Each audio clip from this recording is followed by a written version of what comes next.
What cameras are we got now? The middle one. Okay. Yeah. I didn't want to move yours over to Bradley because in case we have to switch when I leave. That way you still got that camera there on you. So we got 5. Good.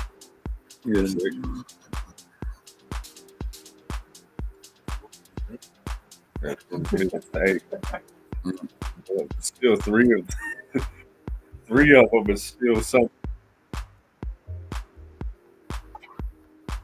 Jesus, who was that? Running like a deer with the, That collected. Jesus Christ. Landry Collette? Okay.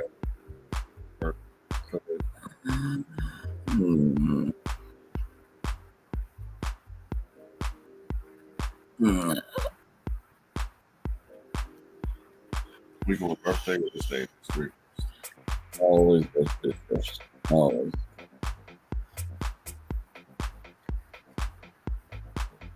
Oh. The birthdays we do first. Oh, you got me messed up. See, this thing history of birth. I mean, either one, they're like, yeah, but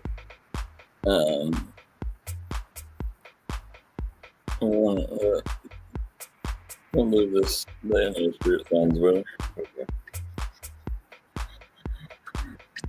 All right, got 3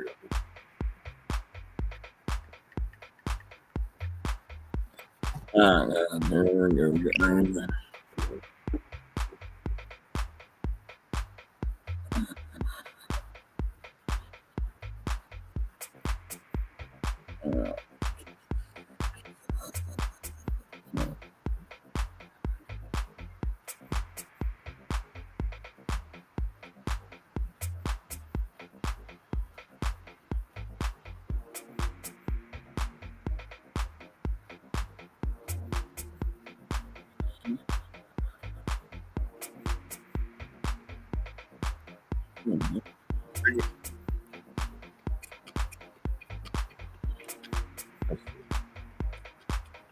Testing. Testing.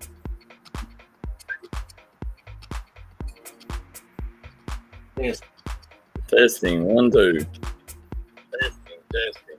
Yeah.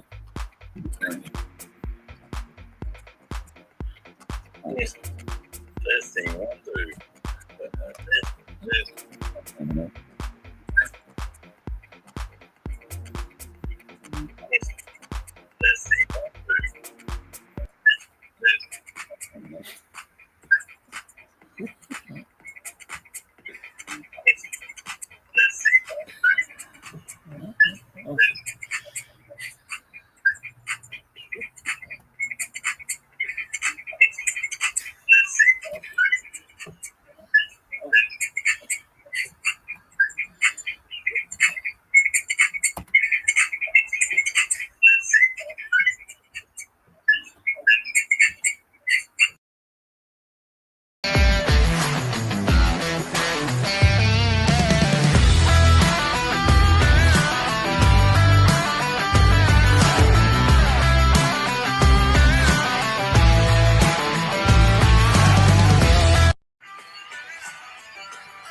Good morning, Mountains. We are live here in Warfield, Kentucky. JJ Pruitt, Darryl McCoy, and we got Bradley Dameron in the house with us.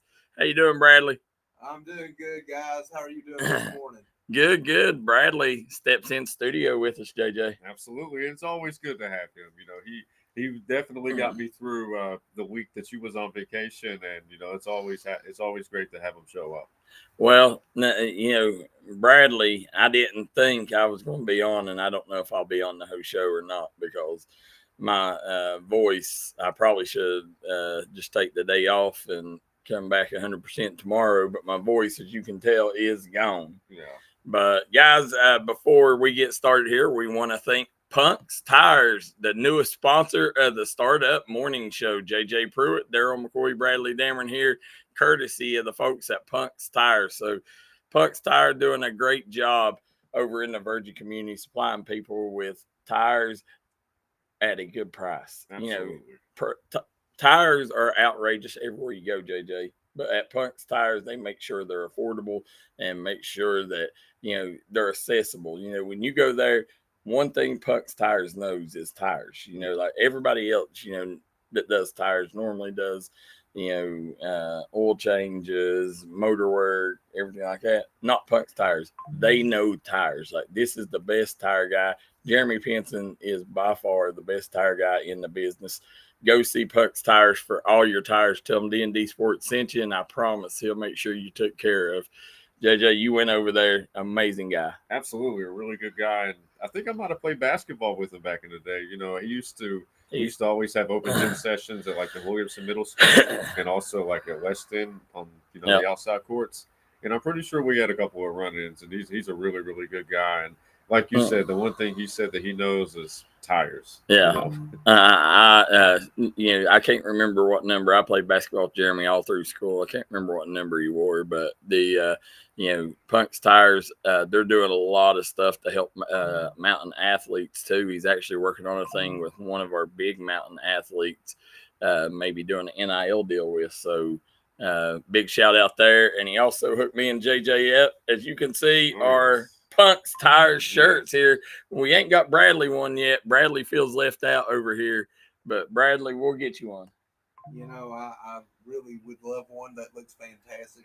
I just had to wear this green shirt today. Yeah, hey, you can't have Punk's Tires. But we will get you one.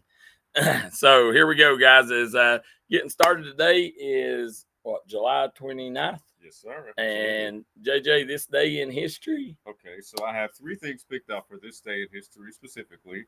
In 1890, Dutch painter Vincent van Gogh, one of the greatest of the post-impressionist era, died in Avers-sur-Oise, France, 2 days after shooting himself, which is pretty sad because he was a really, really good artist.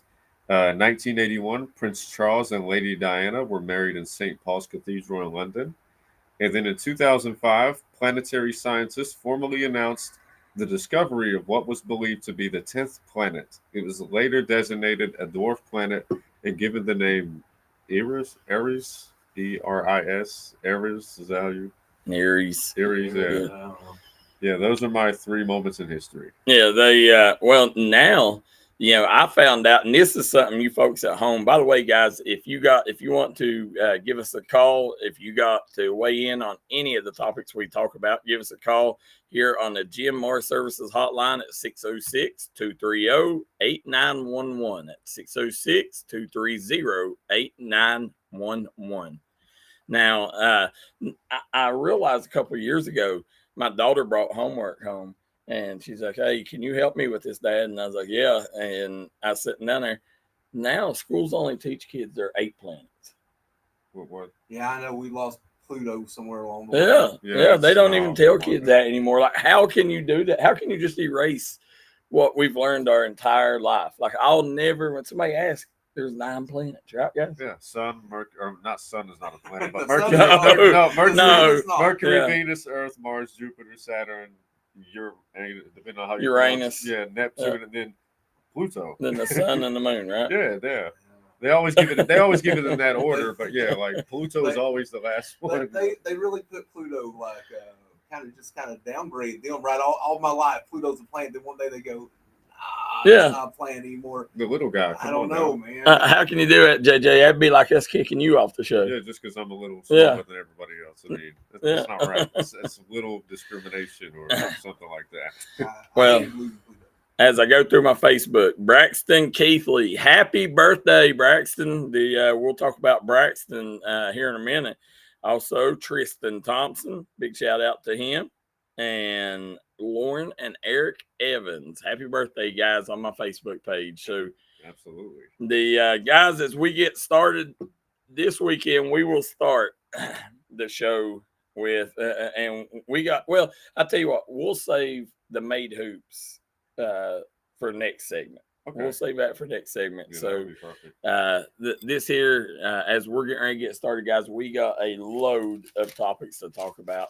And as I bring them up here, you know, one of the first ones, guys, Johnson County 12U softball team ends up going 3-2 in pool play, or 2-2 in pool play. Beat Connecticut yesterday, 3-2, and they will advance now into the tournament. And Bradley, you know a little more about them. Tell us about this Johnson Central. This Johnson County team, you know, they've got some young girls, Ashlyn Oosley, Harper Cornett, and you know, some of the other names are escaping me at the moment, but they've been playing really well. You know, I know that they believe that they're better than they've shown with the 2-2. They also had like an exhibition game when they first got there against Puerto Rico that didn't actually count for anything, but they won that one 7-2. And so Oosley had 14 strikeouts yesterday, 14, right? I believe the day before she had 12, if I can remember correctly. So, you know, we're talking, you know, 5-6 inning games, and, you know, just really, you know, we're very proud of them, Darryl. And obviously we want them to win it all, but they've already done so much. And if they can win that whole trophy, that would be an amazing feat. No, it'd be an amazing feat. You know, just like right now, guys, I don't know if you guys been paying attention to the Olympics any. I have a little bit, yes. No, the yesterday, the U.S. defeats Serbia by final score, and I'm trying to see where I wrote it down here. Do you got the score, JJ? Yes, let me see. I think it was like 110 to 110 to 84. Yeah, 110 to 84. I want to make sure I got that right. But Kevin Durant had 23 points. Started the game 8 for 8 from the field. 23 points on the night. LeBron James finished with 21.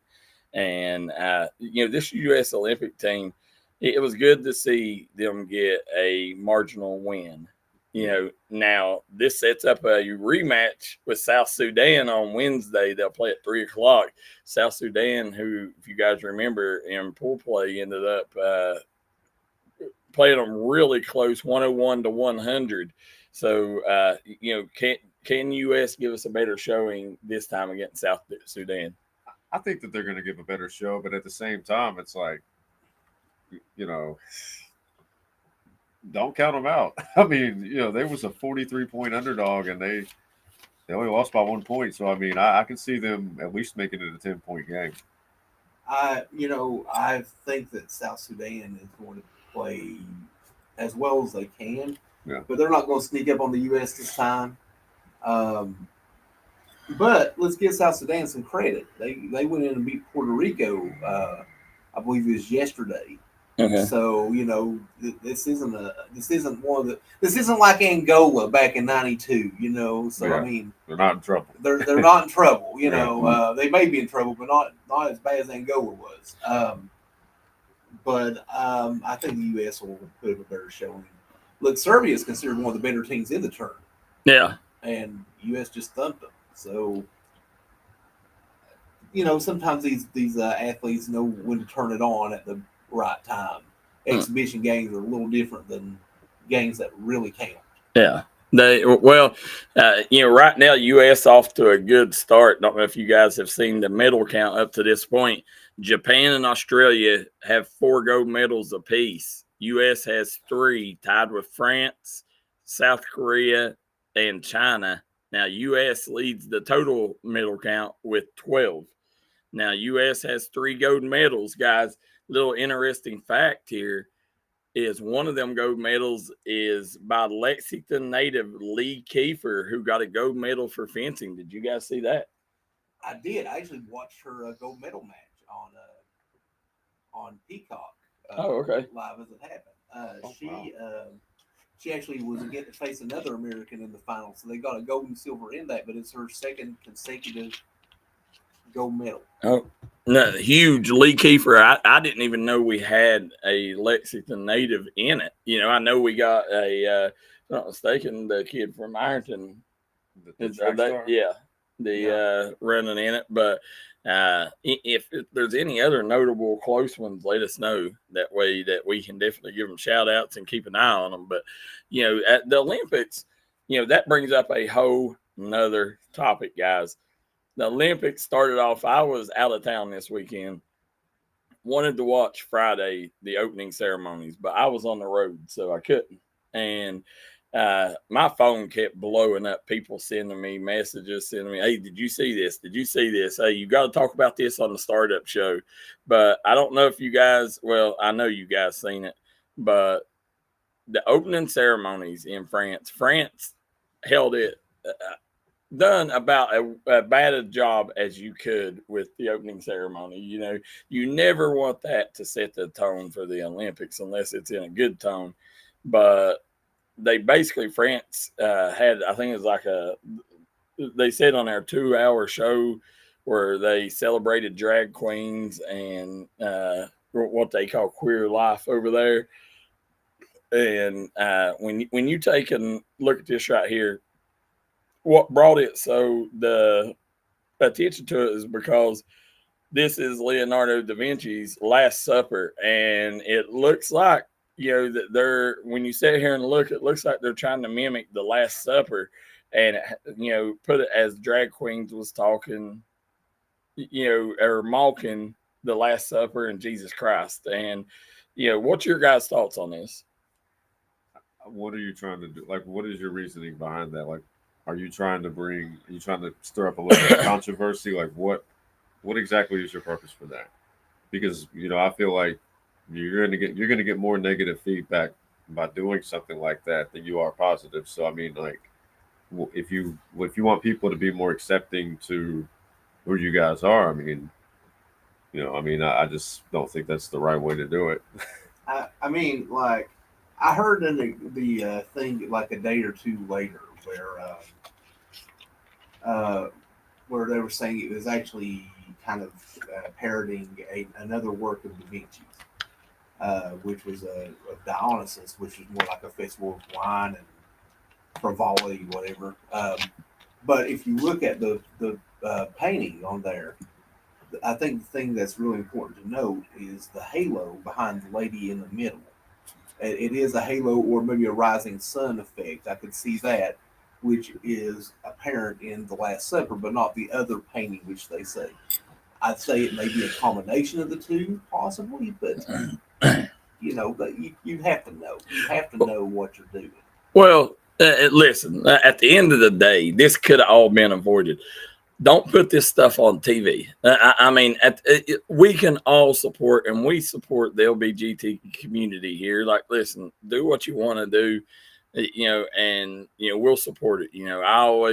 I used to be a really big homophobe, and nowadays, I've got so many partners, friends, close friends, athletes I've covered that are gay, and it's really helped me get over that homophobe. So I see them more as a person. Love is love, but do what you want to do, but stop putting this stuff on our television to where when our kids turn on, this is what they're seeing. Like just like back in the day, I know it was a real big topic when it came out, Queer Eye for the Straight Guy, the show.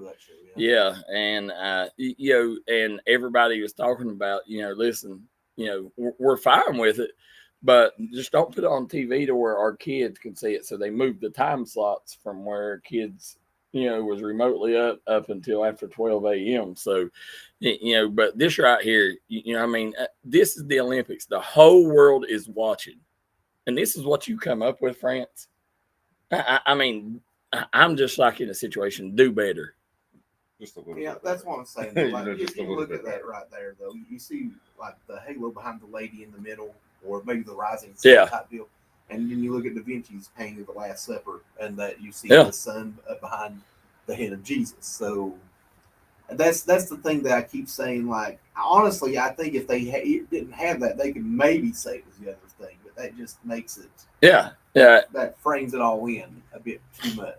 To me, I think it was clear what they was going at. If you even look at the people on the left, you see how they're looking at, the center, and that kind of sealed it for me. Like what they was trying to do there.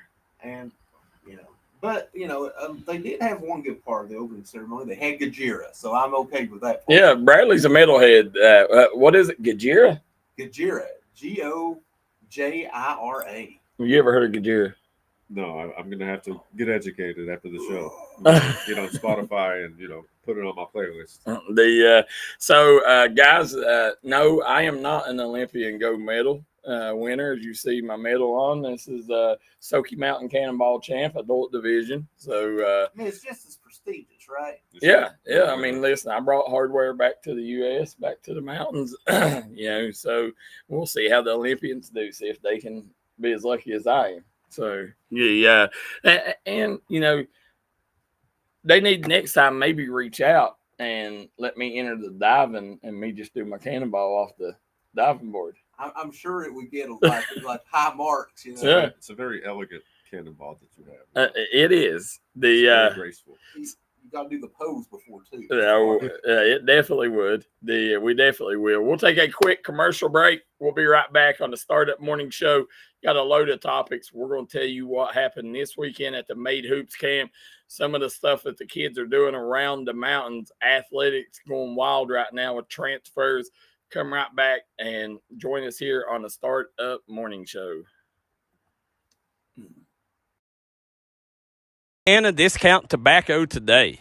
Nobody can beat Oceana Discount Tobacco's great prices or their great services. You're treated like family from the second you walk through the door. We want to thank Oceana Discount Tobacco for sponsoring today's events. Go follow them on Facebook.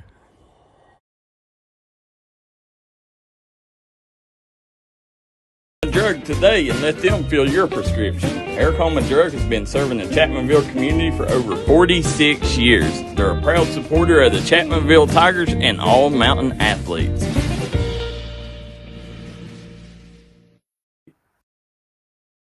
Incorporated Little Flower Clinic announcing help needed. We're seeking donations of gift cards to help us make a difference for our homeless and at-risk patients. Gift cards will be used for new clothing, new underwear, and personal hygiene items. If you're interested in helping, please contact us. Call Kendra Cole at 606-487-9505, extension 342, or mail your gift cards to Little Flower Clinic, 279 East Main Street, Hazard, Kentucky, 41701. We are back here on the Startup Morning Show. Bradley Dameron over here to my right, JJ Pruitt, and Darryl McCoy here. As I don't know how much longer I can stick in here, guys. My voice is starting to go, but guys, we talked about, and we're going to get to all the topics this weekend that happened. But JJ this morning has been dealing with a problem of his own, JJ. Yes. JJ, tell us a little bit about what you've been doing. Well, for the entire weekend, I went to visit my mother, and I didn't think that, I was going to have to deal with this. But apparently she got a snake that's like underneath like her steps in the concrete. Yeah. And she was very fortunate that she didn't get bit. Like she was like getting ready to turn on her water hose to water her garden and stuff. And the snake popped out of nowhere, and it was like 4 inches from her hand. And luckily it didn't bite her, but it's in a spot that we are unable to truly get to it. So if there's anybody in the comment section that can give me some advice on how to get this snake, I would greatly appreciate it. Cause I definitely don't want my mother getting bit. All right, guys, this segment is sponsored by our good friends at Tug Valley Wellness Clinic. Guys, without further ado, we want to bring in David Sarton. David Sarton, how you doing today, sir? I'm doing good, sir. How are you? Doing good. I want to thank you for joining us this morning on the Startup Morning Show. Bradley over here, I was asking Bradley, he's from your neck of the woods, and I was asking him if he knew you. He said he's kin to a lot of Sartons, but he's not 100% sure if he knows you. For the folks that don't know you, tell us a little bit about you, David. Well, I've lived in I'm from Charleston, South Carolina originally. I've lived here for about 30 years. Besides 7 years of military service, I've lived in the Kermit area, basically in the same place. Um, I was an EMT and paramedic for a better part of 17 years of my life, volunteer firefighter for 21, 7 years in the military. So I've not always been around. There's been years where I've been away. You know, I worked for Norfolk Southern, so I was a conductor. So that's a very time-consuming job too. So you don't get the chance to get out and wander around a whole lot. That's probably why a lot of people don't know me too much. Well, what branch of service was you in, and where were you stationed? I was in the Army, and I was first stationed with 82nd Airborne Division at Fort Bragg. It's called Fort Liberty now, and that's in Fayetteville, North Carolina. And then the last year and some change of my military service I spent at Baumholder, Germany. Wait, they changed the name of Fort Bragg to Fort Liberty? Yes, yeah, Congress changed it around a year ago, 6 months ago, a year ago, something like that. In the world, Bragg is one of the most notable Army bases they are. I spent about 6 years of my life there at Bragg. You know, my family was military, and I don't know, what years was you at Bragg, David? I was there from 99. Well, I got there in 2000, February of 2000, and I left to go to Germany in May of 2005. Okay, I was there around 2000, right when you left, 2005 to about 2011. We used to work security at I don't know if it was around when you was there, a place called the Ugly Stick, and O'Larry's. It was a couple pubs there in town that a lot of the soldiers visited. But loved my time at Fort Bragg. So I hate that they renamed it. Now, they also, if I'm not mistaken, Pope Air Force Base ain't there anymore, is it? As far as I know, Pope is still there because they are the only the 82nd is based there, so they have to have a way to get jumps in, and they stay quite busy with 82nd Airborne Division jumping. Okay, I was thinking for some reason that they I couldn't remember if it was changing names or what, but for you guys that don't know, it's Pope Air Force Base is on Fort Bragg. Oh, so wow. Yeah, it a little unique situation there. But as we get started, though, tell people, David, what you're running for. I will be running for the West Virginia State Senate seat of the 6th District that covers Mingo, Wayne, Mercer, and McDowell counties. And you are representing the Republican Party, correct? I'm an independent. You're an independent. Okay. Yes. Well, I'm gonna turn you over to JJ first. David, man, it's really nice to meet you, sir. I'm not too familiar with you, but now that I've heard a little bit about you, one of my questions to you would be like, I know that West Virginia is consistently voted each and every year as the most uneducated state in America. If there's one thing that you could personally do to change that if you were to get elected, what would that be? Putting a one-term tag on it's kind of tough because there's several problems that plague the system. One is we don't pay our teachers enough, and we can't keep good quality teachers because they're going other places. I think that's probably the biggest issue that we have is keeping good quality teachers and making sure that they get paid enough to stay in our schools so that we can get our kids taught properly. Well, that makes sense. What do you think one of the reasons behind like why they don't get paid as much is? I mean, because to me, like a teacher is like one of the most important jobs because they're the ones that are teaching this next generation how to be leaders and just how to function in the real world. Like, what do you think one of the reasons behind like why they don't get paid as much is? To be honest with you, I wish I knew. I don't.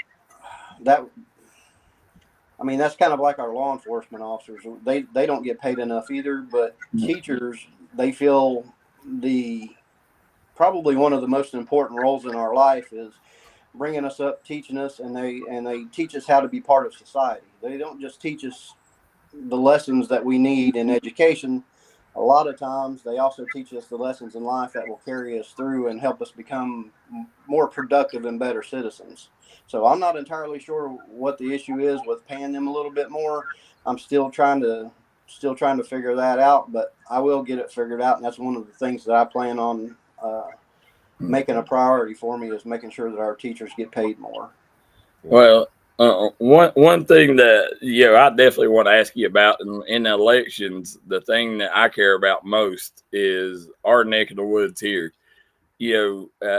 What are you going to do to try to help get our economy and our way of living back to the way it used to be when coal was around?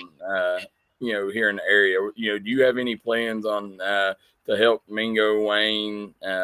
And your that real quick, your district it includes Wayne County, right?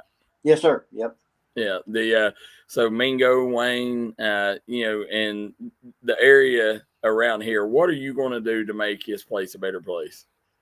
Well, I think as West Virginians, what we all need to do is we need to buy local. Number one, our farmers and the people that produce in our state. I understand that Amazon's easier to use, but in order for us to make a better lives for our children and for everybody else living here, probably the best thing that we can do is to buy local, eat local. I'd like to look into bringing more businesses into West Virginia. I think probably it would be easier if we do something with the tax code that will allow more businesses to come in. West Virginia is definitely open to business. It's just getting the bigger ones in so that we can get jobs filled, better pay, and fill in the holes and the gaps where, coal has been an issue off and on for the last little bit. I don't know that it's going to come back where as much as it was, but it can. I mean, there's things that we can do to get coal, because it's still, from my understanding, about 47% of our total power comes from coal. So it's still viable. Just getting more people into West Virginia, because we're losing people, about the same pace as California is. Well, there's no reason that, coal at the end of the day, all these other states are still making money off coal, and we need to make money off the resources we got right here underneath us, and it's not fair that we're not able to do it, whether, whatever roadblocks they are, and then you see, coal still being mined at a good rate in other states. And then here, we're, losing mines and jobs left and right. There's some reason that, there's a roadblock there, and we need to overcome that roadblock for sure. But, another thing, you said you're in Kermit, I know Mingo County, Pike County there, has the Hatfield-McCoy trails. And, a lot of businesses are starting to open up. I really like the idea of, who was it? It was Kirk that bought the drag strip up there. Yeah. Yeah, and putting other things around the Hatfield-McCoy trail. If Kermit is one thing, we've not seen a trailhead come over in Kermit. I think that would be a huge boost, to the economy, and allow Kermit to capitalize like Mate One and Williamson has with, whether it's Airbnbs or local businesses coming out. Do you think that bringing a trailhead, on toward the Kermit and Wayne areas would help too? Absolutely. Wayne County has some trailheads right now. Kermit is experiencing an issue with a property, with a piece of property that they want to use to get through there. So I think they're still in a negotiating process about that. This week, I'm going to go up to Man and talk to the Hatfield-McCoy folks, and I'm going to see what kind of timeline we have for that. But absolutely, 100%, it would boost Mingo County. It's already starting to affect Wayne County. Now, if you go into the upper parts of Mingo County where we do have it, like Gilbert, Yeah. Man, they're doing great. Gilbert does a great job with the trail system. They get a lot of visitors. Williamson's starting to get a lot of visitors now too. So if we get a few issues worked out, they have a plan for Kermit. It's just a matter of getting a couple of issues worked out that they're trying to get resolved right now. Yeah, you got to get that done, Kermit. You can't be the only big city in Mingo County, without a trailhead. And, hopefully one day, off this Hatfield McCoy trail that people can, start opening businesses, like you see. And, especially if if we don't get over that coal speed bump, but we need to figure out some other source of income, and tourism, that could be a huge part if, people really capitalize on this Hatfield McCoy trail. But Bradley, I'll let you have him. All right. Hey, David, I was just going to ask, like, what are some issues that you see in the area that really need addressed, and maybe people kind of kick the can down the road a bit? What are some areas that you think, we really need to be concerned with, and what do you plan to do to help with that? Well, I still think that West Virginia as a whole has a drug problem. That's something that we're really going to have to drill down into. We're going to have to give our law enforcement more resources to try to handle this, and also give a little more, I wouldn't say leeway, but give a little more, I guess it would be leeway to our service providers. So like our counselors and things like that, so that we can get more counseling into these folks. Jail is not always the issue. People make mistakes and people that have this particular, that do drugs or have chosen drugs have just made mistakes. So we need to do something to get them back into the fold of being a productive citizen, and I think that will help out the community a great deal. Another thing is taxes. We really need to take a strong look at taxes and see what we can do to try to cut spending in the state, to help alleviate some of the hardships that our citizens are having because of having to pay, a high amount of taxes. Yeah. I agree with the tax thing too. And well, I agree with both points you made actually there. But I think with taxes, I think I don't mind paying some taxes as long as it's used efficiently. And I think sometimes we run into an issue where those taxes aren't used efficiently. Yeah, I agree with you. And the state budget is a beast to drill into. It takes weeks to go through the entire thing. I've only been doing this for about a week and a half. I've been in this race, so I've been dealing with a issue in Wayne County with one of the local fire departments down there being closed, and we've about got that issue straightened back up. But now that is kind of fixed, I can start looking at other things, and the state budget was one of them. One of the things that I know that there are things that we can do to fix to get some money freed up for the people of the state, so that it won't be so tough. I mean, it's hard everywhere, but it's tougher on West Virginians because we have not limited resources, but we have limited areas where businesses can thrive because of the mountains. Well, I agree with you 100% there. And, anybody that knows me knows, what my focus is, and that's our area right here. To see somebody like you, I'm a Republican, but I always vote for the best person, and right now, tell us a little bit about who holds that seat and who are you running against? The person that holds the seat right now is Chandler Swope.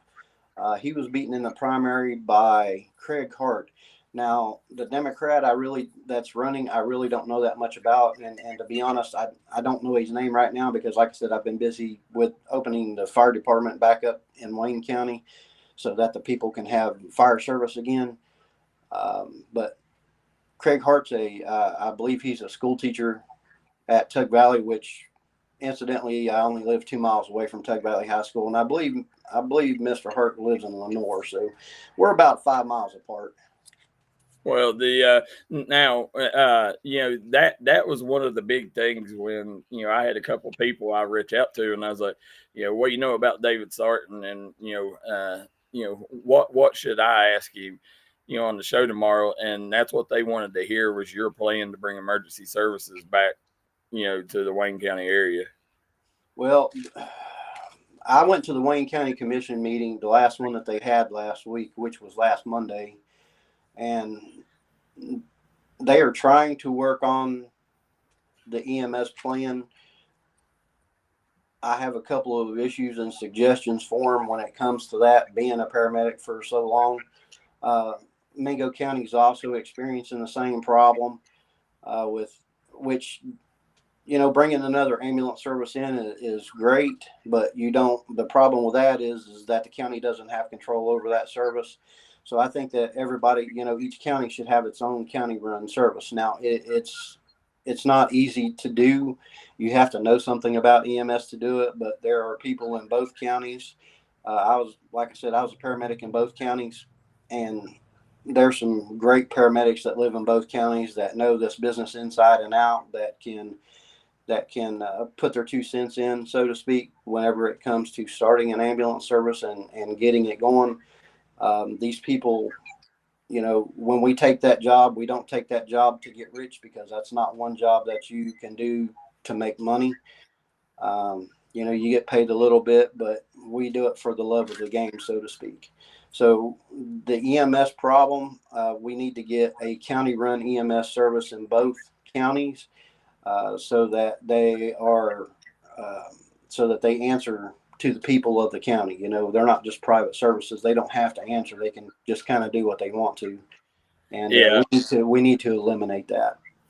Well, that was one thing we seen in Mingo County, and somebody I knew really well, a good friend, had a wife pass away. And, one of the reasons that, maybe could have saved her, if they would have had an ambulance service, in the Lenore area, they had to wait for an ambulance to come from Logan. And, if you live in Kermit, that's a long time waiting for, an ambulance to come. So we've got to get ambulances in these rural communities. I always say rural health is one of the biggest, biggest things that a person can do. Tug Valley Wellness Clinic sponsoring this segment, for them to have a office right there in Lenore is huge, for the people in the area where they don't have to travel that far if there is an emergency, or if there is, if they just have a normal doctor's appointment, and, saving, money for people that's on a budget, or, in case of emergencies, a place that you got close to where people can go and render aid. That's huge. So I think Lenore really needs it. And I think, in Wayne County, I don't know as much about Wayne County and the problem they're facing, but, that's something I really hope you get done on. And I hope, people see if that's one of the things you're running on, I hope people really get behind that, because that's something I think everybody sees we need. Yes, sir. I agree with you. And the problem over at Wayne County, the reason why I've not been out doing a whole lot of campaigning is because I've been to the Capitol 5 times in the last 8 days to try to get this straightened out. And we are very close to getting it done. By the middle of next week, we should have a more definite answer on what's going on there. Well, now David Sarton, we're running short on time here. I want to take and give you a last kind of a pitch effort here. This coming election, why should people vote for David Sarton? Well, the people that know me know that I'm real. I'm very upfront and very forward. I don't like beating around the bush. If something's wrong, I like to fix it, whatever it is. I believe the people have the right to know everything that's going on in their government, with just a very, very few set of circumstances that kind of roll around national security. But other than that, I think the public should have every single access to the government. They should know everything that we're doing every time, so that they know that we're doing what they want and what's best for the communities, and not best for the government. Well, that definitely sounds good to me. And you got a one of your voters over here in Bradley, so you're speaking right to one of your constituents. So but I would like to take though as in the next month or so, have you come on again every couple of weeks leading up to the election, so we can see where you're at. And as you've got more experience out on the trails, you can really see more of some of the problems you're facing that people want answered. If you don't care, if you don't mind to come on here in a couple of weeks, tell us where you're at then. No, I'd be happy to, and I thank you guys for inviting me on. It's been awesome. As any time that you guys will want an update, you can call me. I'll come up there. We can do Zoom. I just want the people to know and understand that I'm here to serve them, and I don't have any other motive other than doing what we need to get done for the people of all 4 counties in the state of West Virginia. Well, that's what I want to hear, and at the end of the day, if you're helping our area here, that's something that we can get behind. And, we're definitely, somebody that's right here from our neck of the woods, we're going to push even harder. So, David, we do appreciate you joining us this morning, and, look forward to talking to you here in a couple of weeks. And if you need us for anything between now and then, you let us know. Okay. Thanks a lot. I appreciate it. Thank you for inviting me on. And I look forward to our next chat. All right. Thanks, David. All right. Thank you. Guys, David Sarton running for Senate in the Mingo, Wayne County areas. We're going to take a quick commercial break. We'll be right back. You want to come back and join this and listen to what happened this weekend, JJ. I'm excited. Started right here on this farm. We may have grown over the years, but we've never lost sight of what was important to us.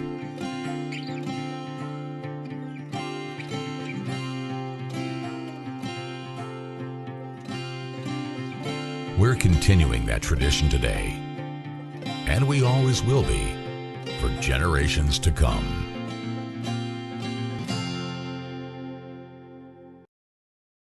Pass, bring them to Hall & Jones Funeral Home in Virgie, Kentucky. We let you grieve in peace instead of worrying about a heavy financial burden of burying a loved one. Here at Hall & Jones, we have multiple chapels that can accommodate any size family. We look forward to helping you and your family here at Hall & Jones. We're back here on the Startup Morning Show. JJ Pruitt, Darryl McCoy, and Bradley Dameron in the house. He's in studio, folks, with us today. So how you doing, Bradley? You hanging on over there? I am, yeah. I mean, luckily I live like 10 minutes away from the studio, so it's not like I had to. Yeah, you had a long drive. Right. Yeah. Sometimes we send Bradley during the season. He's on the road, and sometimes he'll have to travel an hour and a half, to a game. So I'm sure he likes coming to the studio quite better. It's a little easier trip, yeah. So as we're moving on here, guys, I want to talk about this weekend. And guys, at 9:15, we ain't mentioned yet, but we will have the number one quarterback, or what could be the number one quarterback in the D&D Sports preseason quarterback rankings on the show. So you guys definitely want to hang on at 9:15. Join us for that. So we're not going to give his name away until we bring him on. So we'll bring him on at 9:15. But as we get started, guys, I wanted to talk about this weekend at Made Hoops. No, you guys, you guys didn't get to go, but I'm sure you've seen some of the tweets and some of the footage it was putting out. The Mountain Kids put on a show down there, guys. I heard they put on a show, but I didn't get a chance to see any highlights. Do you by any chance have a couple for us? Well, I actually do, and we're going to look at these here. But they was blown away with Parker Watts. And this is a great situation why Parker Watts come to Kentucky. if he wouldn't have come to Kentucky, he probably wouldn't have been at this Made Hoops camp, and he wouldn't have got all the fanfare that he got there. He was in the dunk contest. I can't remember how many he had in the second day, the first game, but he got voted to the All-Star game, top 20 All-Star game. So top 20 kids in the state. Parker Watts was one of them. His first game, he dropped 39. The second game, he had 31. Then I know in the All-Star game, he had 10 points, and all 10 come on 5 dunks. So, the kid put on a show. But let's take a look at some of the highlights from this weekend for Parker Watts.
Parker Watts there, and you seen that was video courtesy of Made Hoops. They put it out. It said unknown hooper goes off.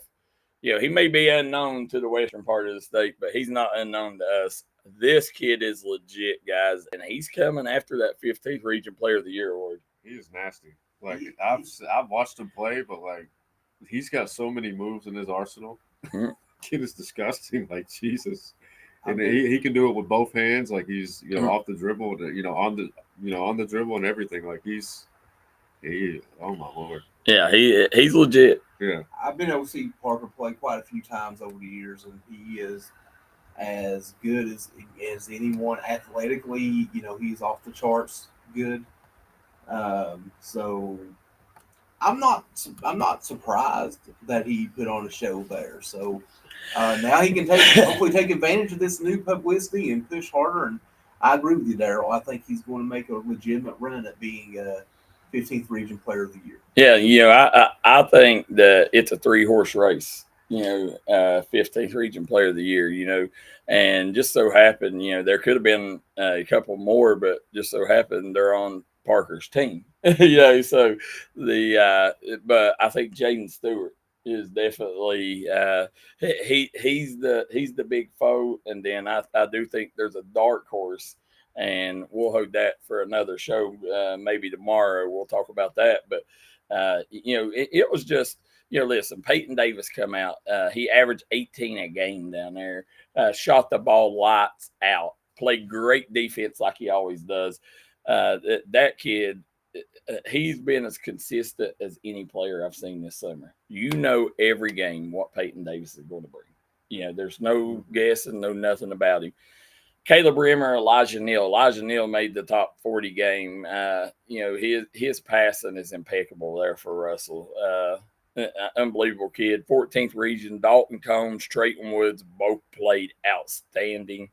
Trying to think. Jackson King got invited to the All-Star game. And he ended up, him and Parker both picked up offers there from CU Harrodsburg while they was there.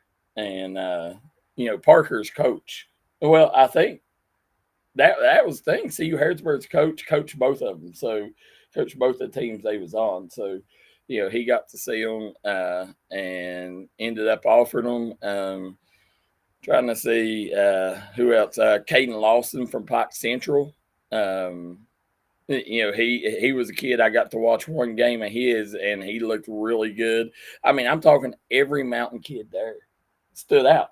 and that was the thing that impressed me and tickled me is how good the Mountain kids done down there against the best of the best. That tells you, how important a spotlight on the mountains is. It's a lot of times our mountain athletes are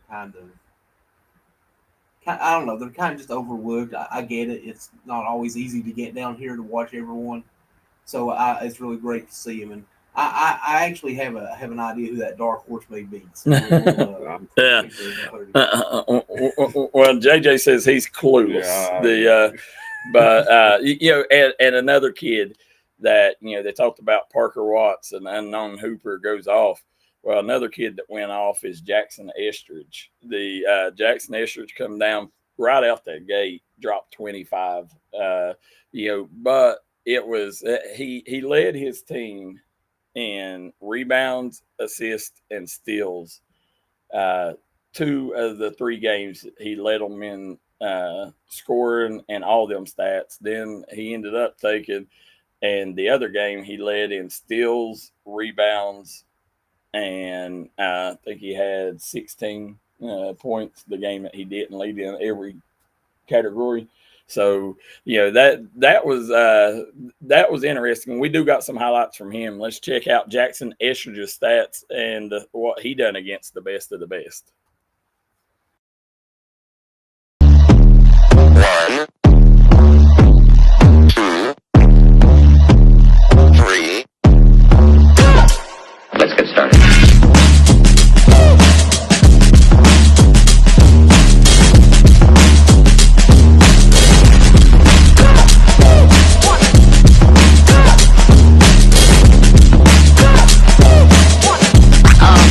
Oh, that's real good.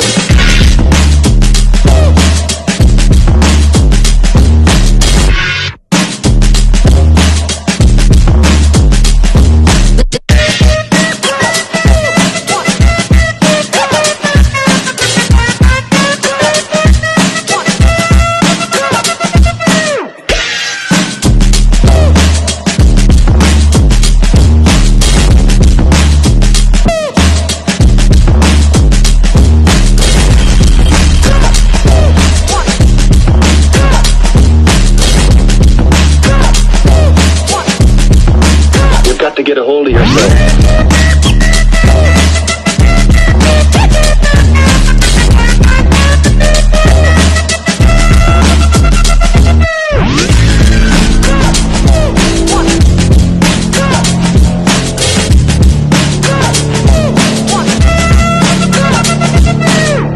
Ain't nobody stopping me. Ain't nobody stopping me. Ain't nobody stopping me. Ain't nobody.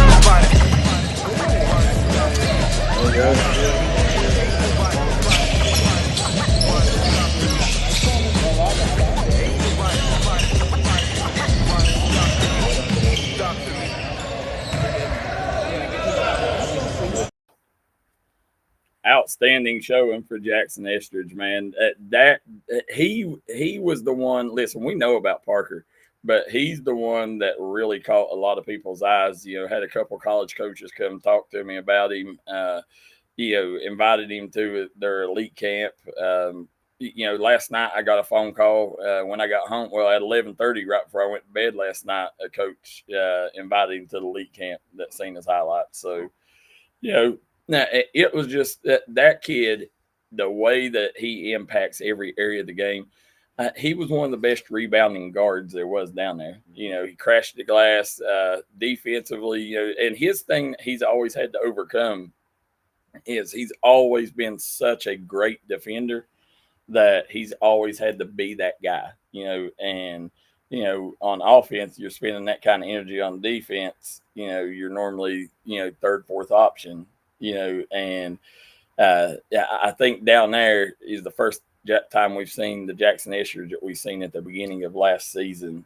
He was all over the floor, and one guy down there, Kentucky Pruitt, they ended up posting about him, and they said, and they're Kentuckiana people too. They said, he's the one kid we can't take our eyes off from, said, because every play down the floor he's involved in the play. He's doing something. Yeah, so definitely great showing for him. His stock's going through the roof after the Made Hoots camp. Absolutely, and I think Carl Little said it best. The thing about Jackson is he can do all of this and still be a good team player. Yeah, that's it. He's the most unselfish player. He'll lead you in every other category, and most importantly, he'll lead you in assists too. Yeah. Which gets his teammates involved, and one of the best kids you'll ever meet. Bradley, just an amazing showing for that young man. Yeah, Jackson. Jackson has a great all-around game, and he's a fine young guy as well. I've gotten to know him a bit, doing some work with D&D. But I'm really excited for him, and I think there's a lot of opportunities that are going to open up just from this weekend. But this is why you go to these events as well, too, Darryl. Yeah, absolutely. This is why you go, because colleges are always looking, and sometimes it's hard to get them down here. Well, if they're not going to come down here, go to them. Go to where the scouts are. Go to where they can get to see you. And, put yourself out there. That's what you got to do. And this summer, with Jackson, for you guys that don't know, Jackson is my son. And, this summer we focused more on camps than AAU because, we always played AAU because I was always doing what was best for his team. And I wanted to get him that experience, on the floor. Game time is the main thing. And this summer, he's got so good that, it was time for people to know who he was. So took him to camps, and he come out that camp with a lot of fanfare. So the Made Hoots camp definitely worth it to him. And another kid, another mountain guy that definitely put on a show, and he puts on a show. He's always the show wherever he goes. That was Austin Sperry from Breathitt County. Let's take a look at Austin Sperry during the dunk contest.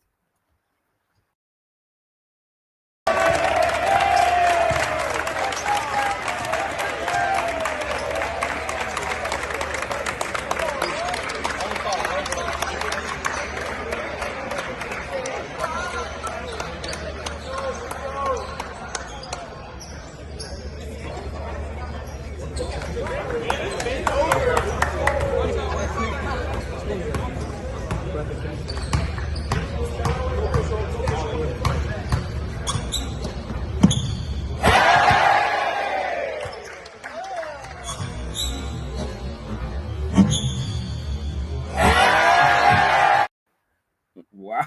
Yeah, for you guys that don't know, JJ, I know you're just getting to know Austin, but he is a multi-sport athlete. He quit football last year, but he still does track, insane high jumper. But he's known as the best athlete here in the mountains, and he showed off there. Other than Parker, I'm right there with you. I mean, that was really impressive. Yeah, and that was Parker. The thing was, Parker, he ended up hurting his toe in the first game. Oh, he did? And, he hurt his toe in the first game. So, he was in the dunk contest, but he wasn't your average Parker. So, I thought Parker would have had a chance to win it if he wouldn't have got hurt. And then they had it right after lunch. So, he come out and his foot, he ended up hurting his toe, and he was really tight too. So, he still had some good dunks in it, but Austin Sperry come in second. I think the kid that won it was a kid that done in the East Bay, off the side of the backboard. So, it was a great showing. And then one kid that I definitely want to give a shout out to, Carter Parsons from Betsy Lane. Here's one of his highlights.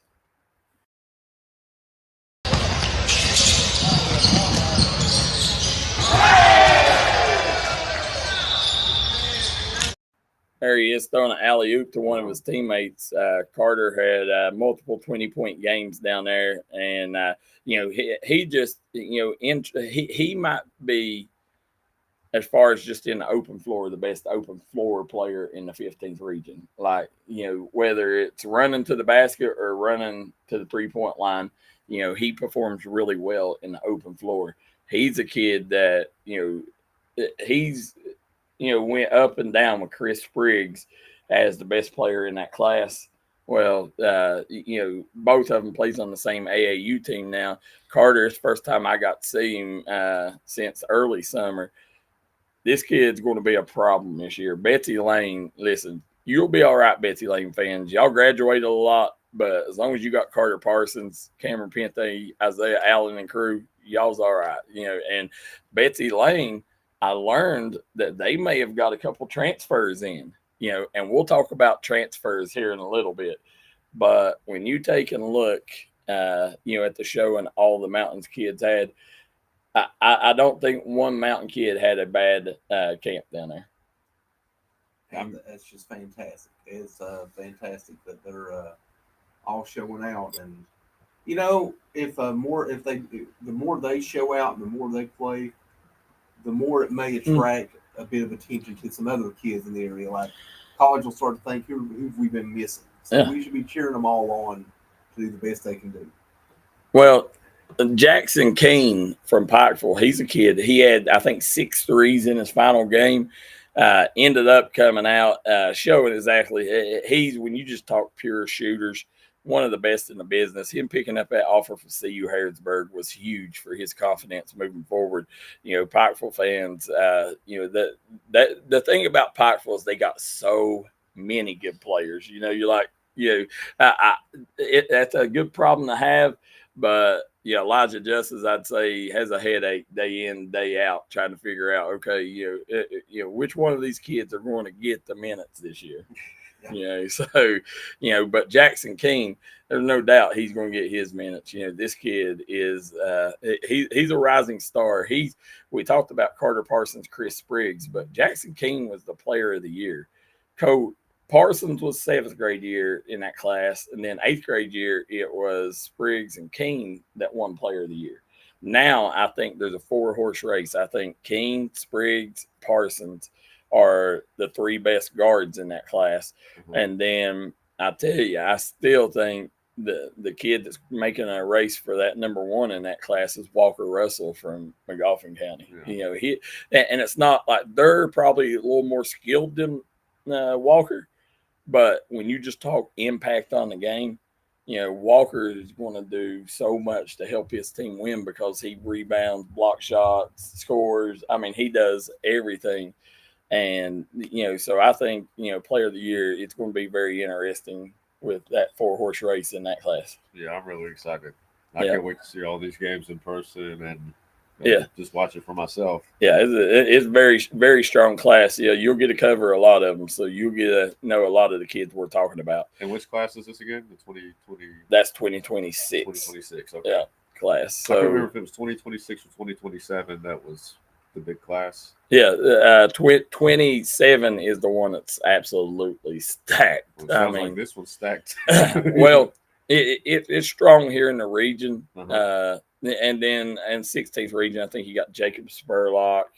I think 14th, maybe, I think Drake Sloan in the 14th, Trayton Woods, maybe. Dalton Combs, I think, might be in that class. Uh-huh.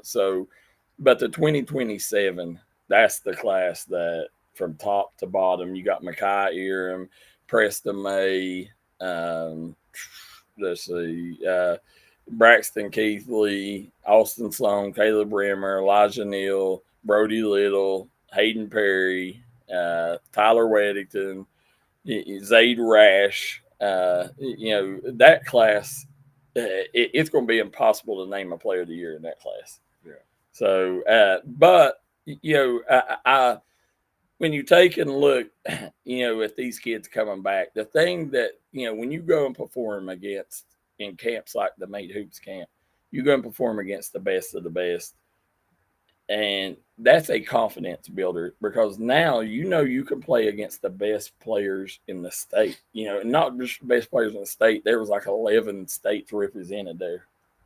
That's insane. So, tickled to death for all the Mountain kids. Now, the one thing I didn't like about the camp, and anybody always, when you go to these camps, they'll always tell you is the all-star process. Because a lot of the all-stars are picked by, they're already picked before you even get there. And some kids might play one game. Some kids might play 3 games. Some kids might not play none and get named to the All-Star game. And I did not like the process. The way I think it should be is, on each team, who are the most productive players, and put them on there. But it's not like that. Some kid, I think I've seen 4 of them that averaged less than 6 points a game. And that was on there. One kid come in last minute, was on there. And so I didn't like the All-Star game process. I think, it's who same thing, politics around here, who but it definitely something that needs fixed, at them camps. But, I couldn't say enough about the people that made hoops. It was a great camp, the way it was run. Travis Graff, I want to thank him for everything, coming on the show, talking about it. But, I think it was a huge benefit for mountain kids. Absolutely. It's going to be a big thing. It's going to keep paying dividends.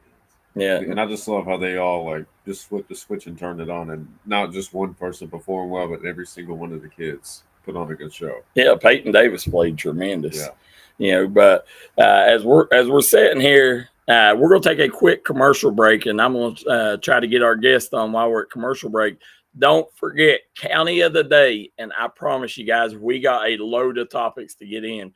You guys definitely want to come back and join us here on the Startup Morning Show.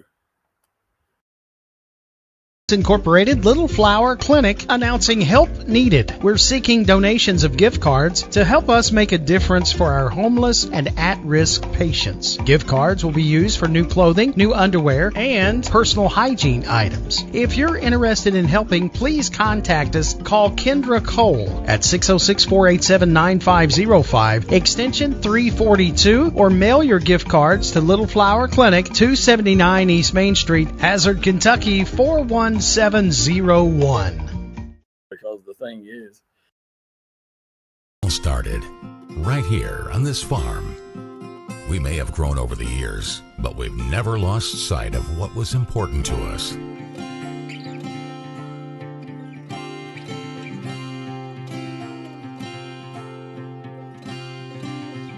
We're continuing that tradition today, and we always will be for generations to come.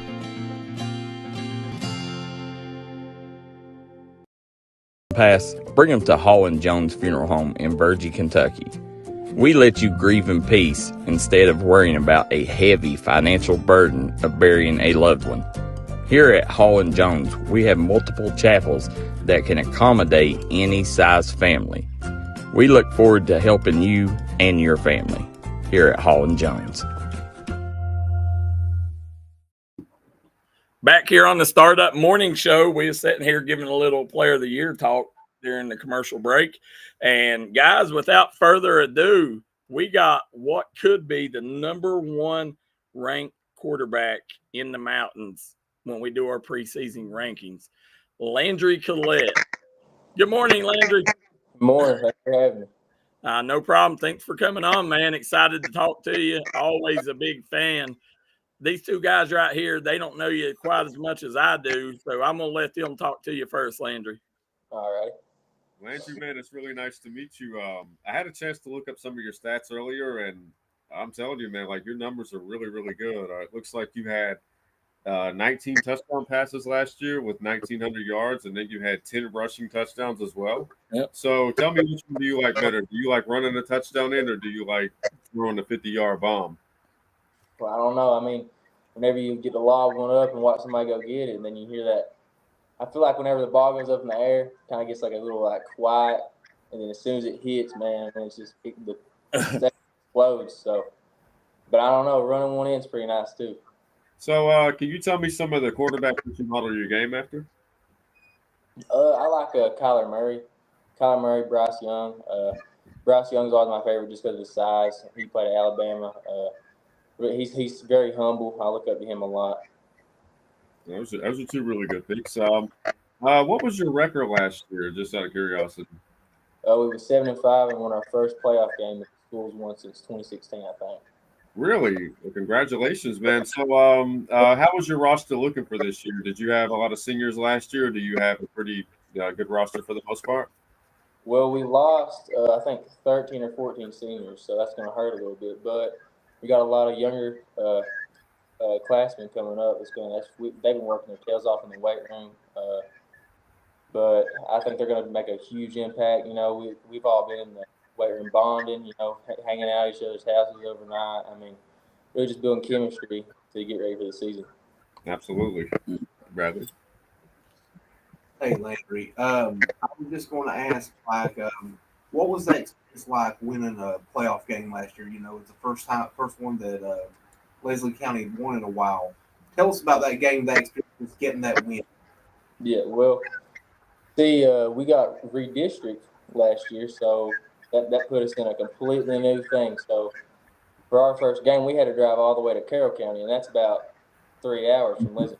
So we couldn't just go after school and drive up there because we'd be killed. So we had to go up there a night before and stay all night, and got to stay in some national park hotel. And got to stay. Got up the next morning and went up there and whooped their butt and got to come back home. And we gone. So it's pretty nice.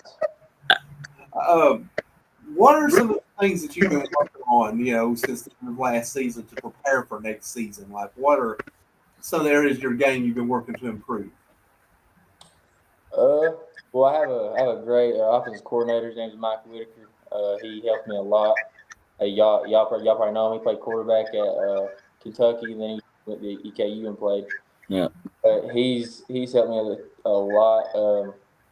I'd say probably just like reads. I think like this offseason I've really worked on like in the film room, on the board, working on where linebackers are going to drop to, where the safeties are going to rotate. Maybe it's cover 2, cover 1, cover 3, anything like that. But I think this year just reading the ball and just knowing where everybody's going to be at, throwing to where what the defense gives me. I think that's going to be tremendous. And what are your expectations for you guys this year? You said you lost, but I know you have you're going to have some talent there in Lakeland County as well. Yeah. I think district's always the number one goal for me at least, and then on the region. Then heck, even on the state. But we got a bunch of good kids. We got 4 receivers, probably the best receiver in my thrown through my whole high school career. We got Noah Kilburn, Rylan Simpson, Corbin Fletcher, Caden Shepard, Jaden Hacker. They're all studs. And we got some kids that's really good that's going to be on the bench, actually. So, that's even a good thing, really. Yeah, Jaden Hacker last year. Jaden Hacker, I think he definitely led the Mountains in interceptions. I think he had 9 maybe last season. But Noah Kilburn coming over, I told everybody, I could see you and Noah possibly being the best quarterback wide receiver duo in the Mountains. I think Noah's a kid that, if he really puts his feet to the fire and works on it, he's a kid that's got Division I, possibilities if he works at it. And a lot of that's going to have a quarterback like you. But Landry, let's take a second to look at some of your highlights. All right.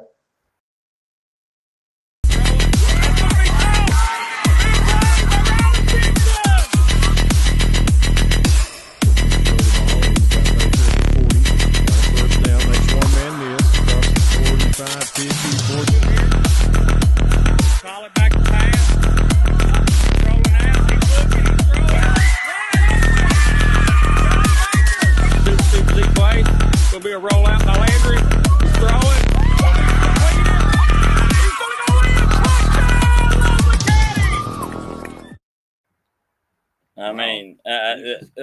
That's just a few of them, JJ. The kid had 29 touchdowns last year, so we can't get them all. But Landry, one thing that I wanted to ask you is, right now, what's the recruiting scene look like? You hearing from any colleges? I got a bunch of probably like D3, a couple D2s on me. Morehead State's texted me a little bit, EKU a little bit, but nothing crazy yet. So hopefully I'll have some good film this year. I'm sitting out there, get a bunch of looks, but as of like offers or anything like that goes, nothing yet. Well, if you college coaches that's tuning in, if you want to know why you should recruit Landry, check this out.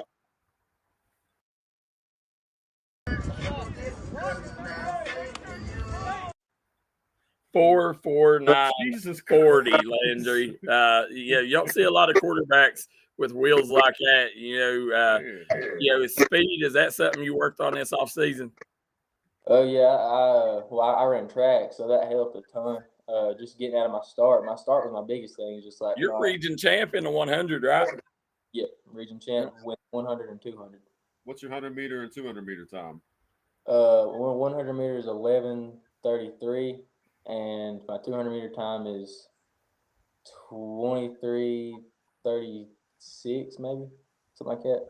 Those are two really good times. Yeah, they as a kid from Leslie County, this is what everybody wants to know. How many times in your life as a quarterback at Leslie County have you heard the name Tim Couch? Plenty. There's a lot of records that's gonna be hard to break too. Well, you're going after them, right? Yeah, I'm going after them. Yeah. Now Landry, if I'm not mistaken, didn't you transfer into Leslie County? Yeah. Where was you at before?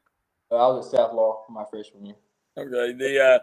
Well, that's a big difference, right? From South Laurel to Leslie County. Yeah. Now, other than track and football, you plan on playing any other sports your senior year?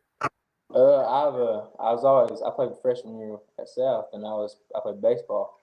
Oh, okay. So I was pretty good at it, and I just hung it up for football. But I think I'm gonna go back out and try it out one more year. Yeah, well, and a lot of that probably has to do on how the recruiting goes, right? Yeah. Yeah. Well, Landry, this season I think you're going to have a monster year, dude. I've ever since your first season at Leslie County, whenever I seen you, I knew automatically just watching you with the eye test that you had what it takes to play big time college football. Your mechanics are unbelievable. Like you're on point, and your pocket presence, the way that you can feel pressure coming, and with that added speed, you already could kill teams with your legs. But now that you're getting faster, you're going to be a headache for defense coordinators all over the mountains this year. So really looking forward to seeing that. But that's enough about football. The fans on here have sent questions in, and they want to know some stuff about Landry Collette and who Landry Collette is.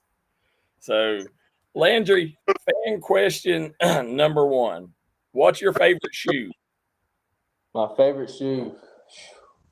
Let me think. I'd have to go with my Nikes. Just plain Nike Pegasus. They're good, like running shoe. So they're comfortable. I like them. Just to wear around.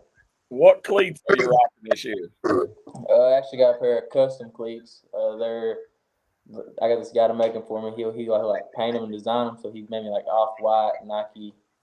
They're pretty sweet. Favorite cereal? Frosted Flakes. Okay. All right. If you're going to eat anywhere in Leslie County, where should people go eat? There's not many places. No. But I'd have to say probably Mexican. Okay. Here's when Landry Collette is off the field and cheering for other teams. NFL, who's your favorite team?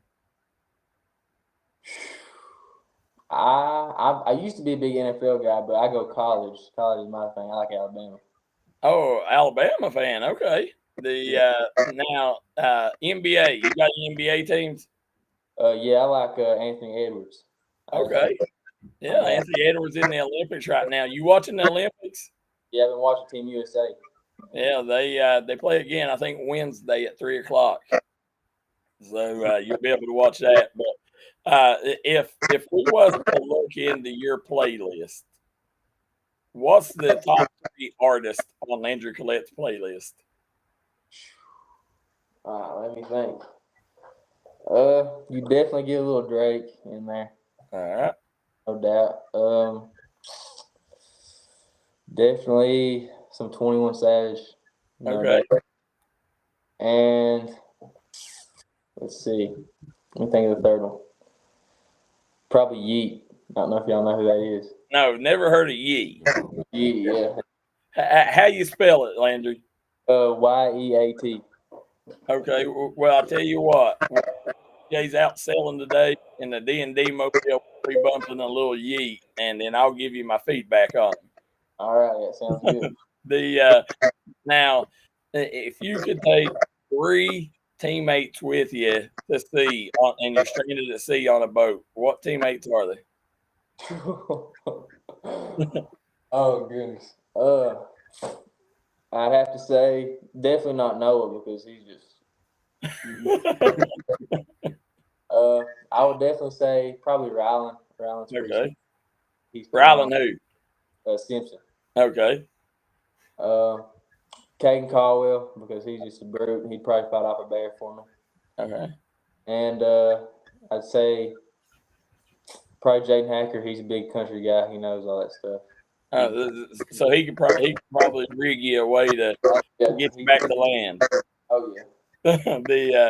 Well, I tell you what, I'm gonna let any of you two got a fan question for him? Yeah, I got some fan questions. My first one's gonna be: if you could throw a touchdown pass to any wide receiver throughout history, who would it be? Probably Randy Moss. Actually, my dad.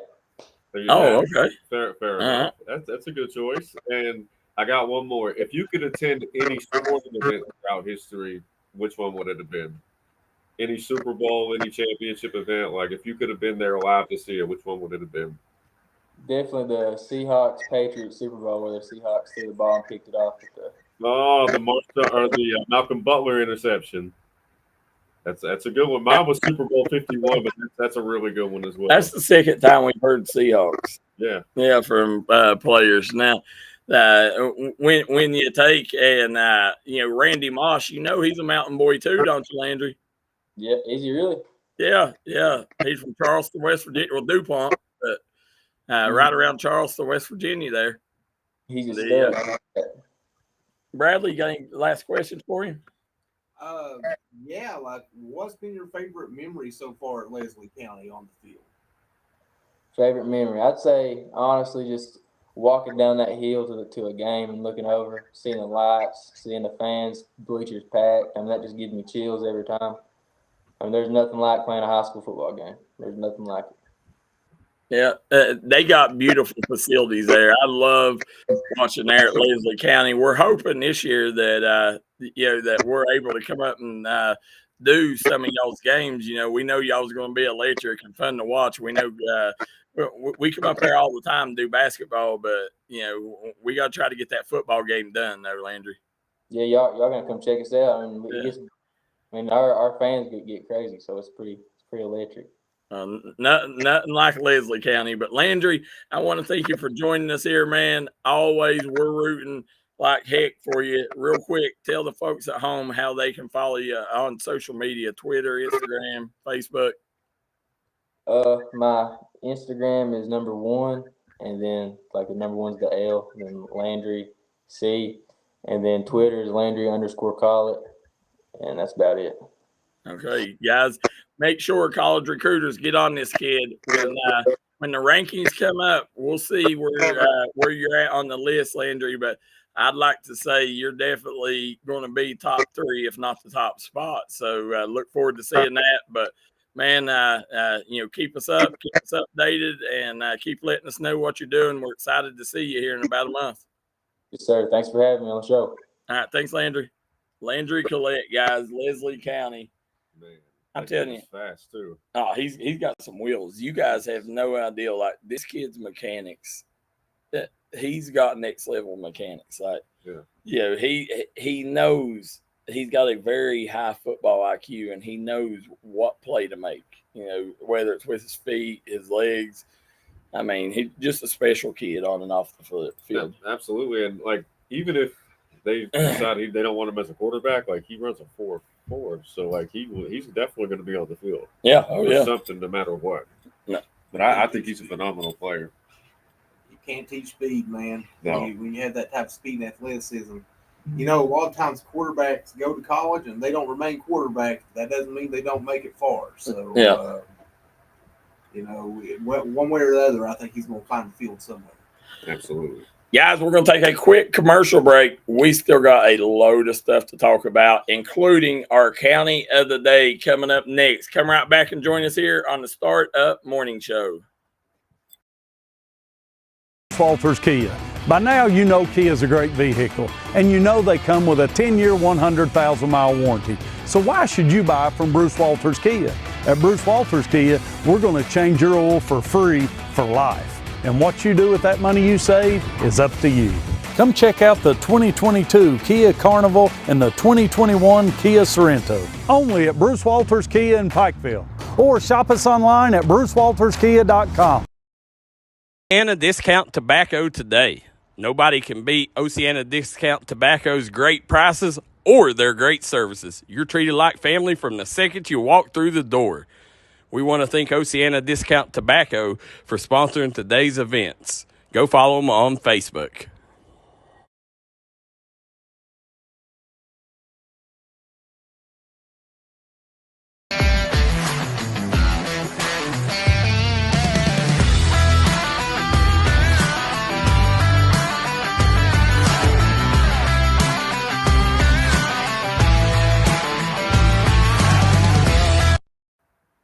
And we are back here on the Startup Morning Show. JJ Pruitt, my counterpart over here, Bradley Dameron over here to my right, and I am Darryl McCoy. This segment is brought to you by Kemper Furniture. Kemper Furniture right now makes quality furniture with quality pricing. Go see Thomas Kemper and our friends at Kemper Furniture in Hazard, Kentucky for all your furniture needs.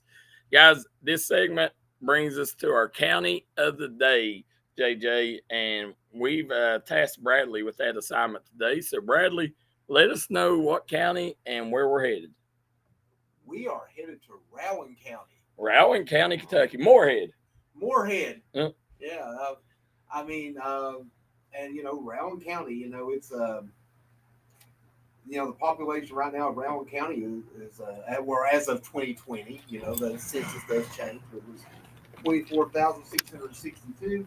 As you mentioned, Moorhead, that's what I think of. When I think of Rowan County, it's Moorhead and Moorhead State. You have that Moorhead State basketball there on your desk, so the jersey. Yeah, and the jersey, jersey in the background. But it was formed in 1856 from parts of Fleming and Morgan counties. It's named after John Rowan, who was a U.S. Senator from Kentucky. You know, and it's believed that Rowan County was first explored by those of European descent in 1773 by a party of surveyors from Pennsylvania, and the first settlement was established in farmers in a town 10 miles west of Moorhead. Its population rapidly increased due to its fertile farming land and proximity to water sources. Additional settlers came from Rowan County to Virginia in the late 18th century. In 1854, Moorhead became the third community to be settled in the area. Colonel John Hargis founded the city after purchasing land in the county, namely after Governor James Moorhead. And then Rowan County officially came into existence then shortly thereafter in 1856. And of course, a lot of people knew Rowan County and made national headlines in 2015 when Rowan County Clerk Kim Davis refused to grant same-sex marriage licenses due to the grounds of her religion. And after state law was passed. Well, federal law at that point. Federal law, yeah. Because the Supreme Court had changed it. So she was also come up in one of our other counties. She was born in Breathitt, resides in Rowan County. So Kim Davis, popular lady here on the Startup Morning Show. She is popular, maybe to some popular, maybe to some infamous, depending on where you follow things. But she definitely her name gets out there, and you know, and I saw something about her recently. Again, she's just one of those names that occasionally you'll see pop up. Yeah. So she stays floating around that news. But geographically, it's connected. It borders Lewis County to the north, Carter County northeast, Elliott County to the east, Morgan County to the south, Menifee County to the southwest, Bath County to the west, and then Fleming County to the northwest. And Daniel Boone National Forest is also part of that. Is in Rowan County as well.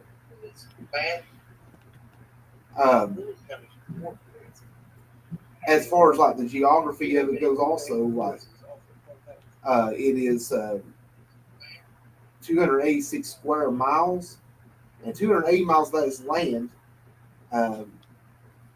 So that means that 6.5 square miles of Rowan County is water, which is 2.3%, which is higher than some of our counties that we see. And its highest point is Limestone Knob at about 1,409 feet above sea level. Currently, other communities in there, there's Lakeview Heights, Farmers, Clearfield, Elliotttville, Halderman, Rodburn, Sharkeys, Mile, Triplet, and then some notable people, Darryl. Well, first of all, let me go. Some notable people here. We have, we mentioned Kim Davis already, and there's also Cora Wilson Stewart, and she was the first woman to be elected to the position of president of the Kentucky Education Association and Oakland Midnight School, a nationwide education program for illiterate adults. Yeah. And of course, then when we talk about the income of Rowan County, the median household income at the last census in 2020 was $33,081.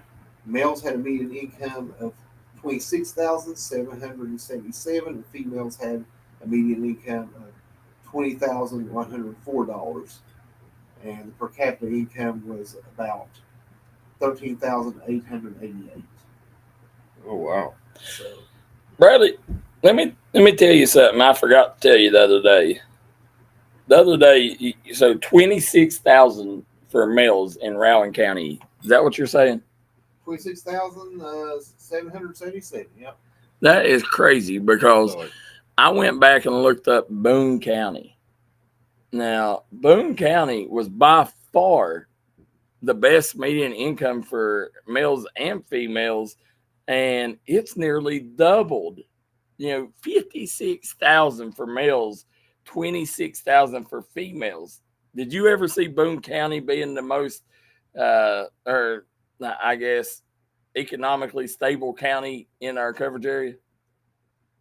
No, but and I lived in Boone County for a bit. Yeah. So a good while. But if you think about it, there are some businesses over there as well, and there's also you had you at the hospital over there. The hospital, you have and you're actually kind of close enough to a few hospitals over there, as far as that goes, because you're not too far from Logan. Yeah. Not really too far. So I know some people may go towards Charleston and work as well. So it's you've got some options there. But I'm surprised by that. But so Bradley, do we know the high schools? We know Rowan County High School. Yep. Is there any other high schools? No, I don't either. I'm trying. I'll try to look here in a second, but Rowan County is the only one I know right offhand. Rowan County is the only one I know of right offhand as well. And of course, there's Morehead State there, and we proud supporters of the Eagles. Absolutely, and we talked about the jersey hanging up. You see on our far over JJ's head there, over his left shoulder. That's Brady Dingus autographed jersey. Oh, that's a nice one. That is a quality Morehead State jersey, and also, as I mentioned, your basketball right in front of the camera, right in front there. So. Yeah, and do you know? It's also autographed by Brady Dingus. So do you know? who do you know who from Rowan County was in this Major League Baseball draft? Oh, the name. I know exactly. Mason Moore. Mason Moore. Yeah. I could not remember his last name right off the top of my head. Listen, I write down so many names today that I may know it, but I don't know it at the same time. He is a Paintsville native, transferred to Rowan County after his freshman season and had an unbelievable career there. Ended up being a Mr. Basketball candidate his senior year in Kentucky. So played really well at UK. Yeah, played great. Well, yeah, helped them make it to the College World Series. Yeah, the border counties of Rowan County are Lewis, Carter, Elliott, Morgan, Menifee, Bath, and Fleming County. Yeah. So the Daniel Boone National Forest also reaches over into Rowan County. They are a largely Republican county. They're a wet county. And Bradley, if somebody was going to eat there, where would they go? If someone was going to eat in Rowan County, they would want to go to Reno's or the Fuzzy Duck. Yeah. Or, the Country Diner. And if they wanted something a little else, maybe go to Pop's Southern Style Barbecue. Pop's is a very notable place. The Fuzzy Duck, definitely. The two that I always hit up is Reno's because it is owned and operated by a local here, Terry Fitzer, who is from Prestonsburg, Kentucky, one of our biggest fans here on D&D Sports. So we're a big Reno's guy. And then also, if you're going, you definitely want to make sure that you hit up, the Cracker Barrel right off the interstate there. It's one of the most notable Moorhead restaurants as well. So spent a lot of time in Moorhead as a kid. My cousin went to high school there or to college there. So I went and spent a couple of summers there. And that's where I found one of Kentucky's #1 treasures whenever I was 11 years old in Moorhead, Kentucky. I found out one of the finest things that Kentucky produces. What was that, Darryl? L8. L8. Yeah. You ever drink L8? I have. I'm a much bigger fan of like the flavored L8s. Yeah. Not as much as the original. Well, you can't get that in West Virginia. You can only get it in Kentucky. Luckily, I live like less than 10 minutes from Kentucky, so And I tell you this, if you go up here to the Zip Zone in Warfield, they got multiple different flavors of L8. So go see our friend Tabby and the crew at the Warfield Zip Zone, and she'll hook you up. Now, and of course, at all the double quicks around the mountains, you can find it as well. But, you ever drink L8? I've drank V8, but not L8. You've never drunk an L8? I don't know what that is. It stands for a late one. Is that an alcoholic beverage? No. It's made here in Kentucky. It's kind of like a ginger ale, maybe. Kentuckians, we're very prideful of L8. It's made in Eastern Kentucky, in Winchester. So I love the strawberry, or not strawberry, cherry. Yeah, the cherry kind. I like that a lot. Yeah. But I won't lie to you, Darryl. The original one, not my taste. Well, I like the original one myself. You're original fan. Yeah, I'm an original fan. So, guys, as we're moving on, you guys want to come right back and join us here in just a second because we got a load to talk about, a load of topics that we got to go over, and we ain't got a lot of time to do it. Come right back and join us here on the Startup Morning Show.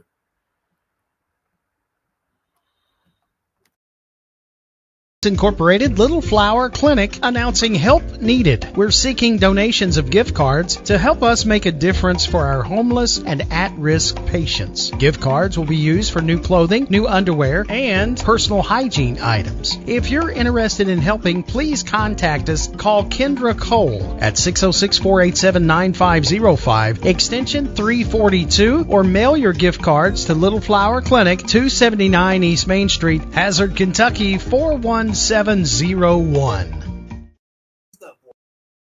Drug today and let them fill your prescription. Eric Holman Drug has been serving the Chapmanville community for over 46 years. They're a proud supporter of the Chapmanville Tigers and all mountain athletes. And we are back here on the Startup Morning Show. JJ Pruitt to my left, Bradley Dameron to my right. Bradley joined us in studio today, and I am Darryl McCoy with a half a voice this morning. My voice is about gone. It's lasted through the show, but thank God we got one segment left, guys. Absolutely. You've done a tremendous job. Guys, Taylor Swift fans, thousands of Taylor Swift fans take over a mountain in Munich, Germany to watch for free a Taylor Swift sold-out concert. As you look there, would you ever go camp out and fight? There was reports of a ton of fights from people fighting for space at this Taylor Swift hill here where they could see over into the concert. Would you ever go camp out for a concert like this? So is there any band that would make you want to go do this? I'll start with you, JJ. Michael Jackson. Michael Jackson. Yeah. I mean, there's a few of mine, but they're not Taylor Swift. By the way, I didn't think that I ever seen moshing at Taylor Swift at concerts. My younger self would have enjoyed that. But probably someone like Iron Maiden, Metallica, something like that. I'd probably have to use my size to clear out some room. I would trying to see if there's anybody that I would want to go see that bad. I would probably say go with JJ's answer. Probably Michael Jackson would be the only one that could draw me. I can see that. Yeah, I can see it. Yeah, I'll do that. That's my next Cannonball act is the Michael Jackson before it. So you got to do the kick and I'm doing it. Grab the crotch. No, it's happening. No, I got one of the best Michael Jackson impersonations. If you guys are lucky, you might get to see it one day here on the show. I'd pay to see that. Guys, Dollywood underwater. Have you seen the pictures coming out of Dollywood here? Underwater, as you see Dollywood flooded in Tennessee. This is the second bad flood we've seen this summer. Gatlinburg got flooded earlier this year. Seems like that Sevier County there in Tennessee, guys, needs to do something with their drainage problem because they're getting flooded left and right. I can only imagine how much the price of damage is at Dollywood as well. Yeah. I mean, I'm sure it's awful there, JJ. Listen, Dollywood's not cheap. So no, it definitely isn't cheap. No, Dollywood's one of the most expensive theme parks you can take your family to. So definitely, I hate to see that, because Dollywood, a lot of people right now are, especially from our area, are going down there. So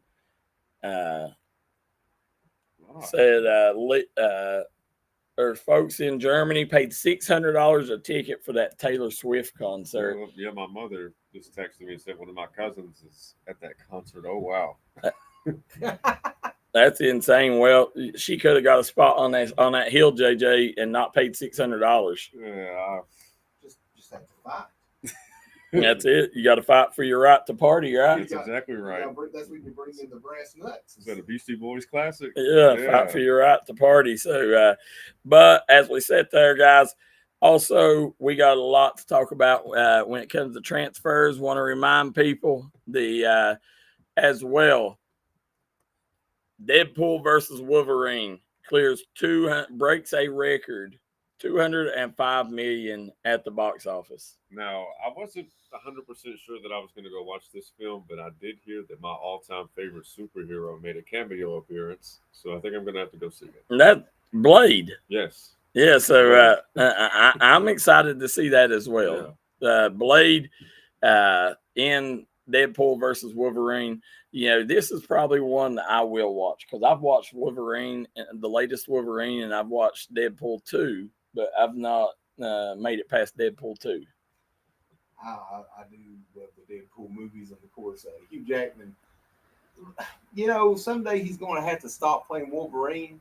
I mean, who will replace him? And that's one of those things. Like, I don't know. I think the next person who falls in there is in trouble. Yeah, that's almost like Spider-Man. I mean, depending on who you ask, like my Spider-Man's always going to be Toby. Right. But everyone's Wolverine. Yeah, it's Hugh Jackman. Yeah, absolutely. So I mean, I don't know how many movies he's been in now as Wolverine, and of course Ryan Reynolds plays Deadpool perfectly. So yeah. I know. Guys, don't know if you guys have seen, but as we're sitting here looking, looking on the screen, Deadpool, we'll go in. Let's go in and talk about transfers. Guys, got some news. A couple more Mountain Stars are on the move. Really? Yeah, moving out of the mountains. We lost a couple big Mountain Stars so far this summer that are moving out of the mountains into other areas. Connor Morgeson, former Powell County star, he transferred to GRC. I got to see him up at the camp, got to talk to Connor. We're going to have Connor on the show maybe tomorrow. Oh, wow. And, he's a 2028 kid, one of the top 2028 kids in the state. Moves from Powell County to GRC. Also last night got info that a couple more Owsley Countyans are leaving. First, Andrew Terry. Andrew Terry is the 6'7", 8th grader. The 6'7" in the 8th grade. Well, he's somewhere between 6'5", 6'7". He might be 6'5". But this kid has insane handles, and he's widely known. A lot of people consider him the best 8th grader. It's a 3-horse race between him, Dakota Dalton from Chapmanville, and the Connor Morgeson kid are the 3 top kids in that class.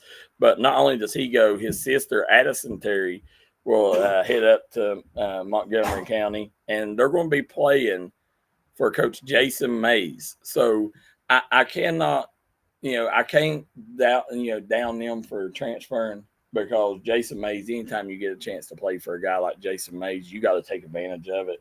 And that's just like Connor Morgeson. He's going up to play for Josh Cook, who is an amazing coach in himself. He has mountain ties as well, coached at Knott County. But, that's, 3 big-time Mountain Stars leaving the mountains to go elsewhere. I hate to see these kids leaving the mountains at this rate. I mean, it's every year we're losing 4 or 5 kids a summer. Well, the thing is, it's like, are they going because they're going to get better exposure at these other places, or like, what is your? Well, Owsley County and Powell County, I mean, I'll say it like it is. They're 2 schools. They're in our coverage area, but,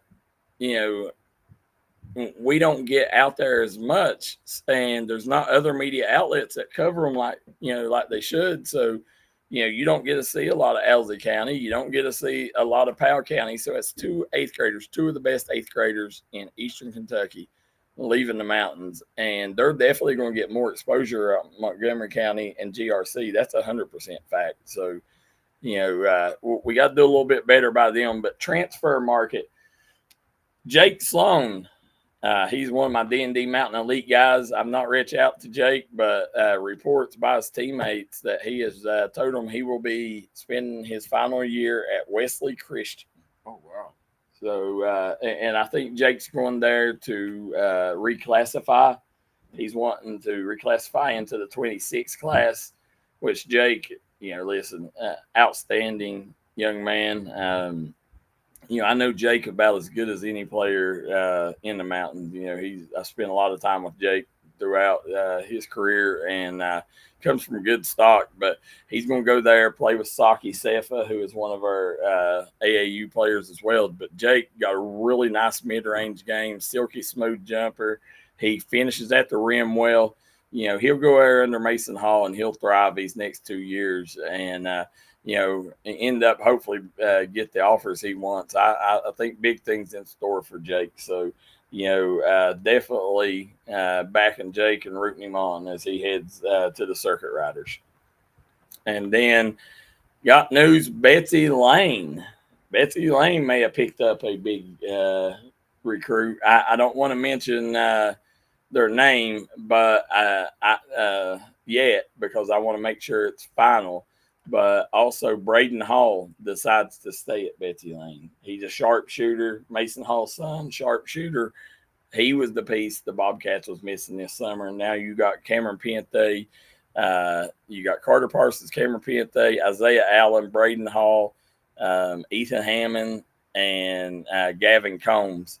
You know, that's a bona fide 6. And then you got you go to the bench with Josh Allen, and then if the kid that I'm hearing they're going to get comes, then it's going to give them another starter piece. So, you know, Betsy Lane all of a sudden looks like they was in a little bit of trouble. Well, now they got a couple pieces coming in, and they're right where they need to be.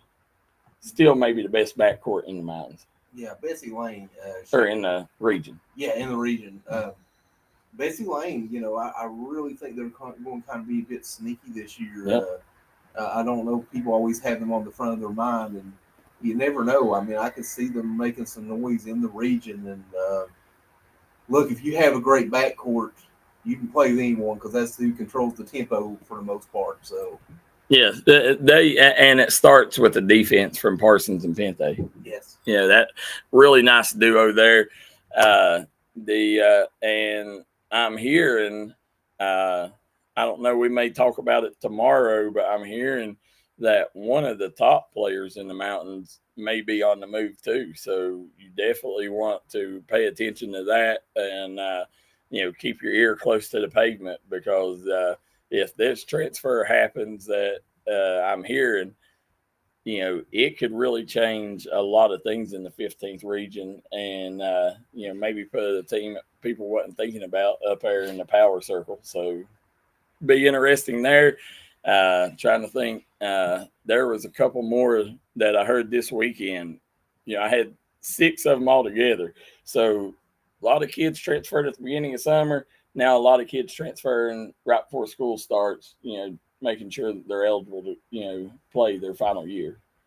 Well, and probably a lot of them are looking, you know, because teams kind of started to take shape a little bit during the summer. Yeah.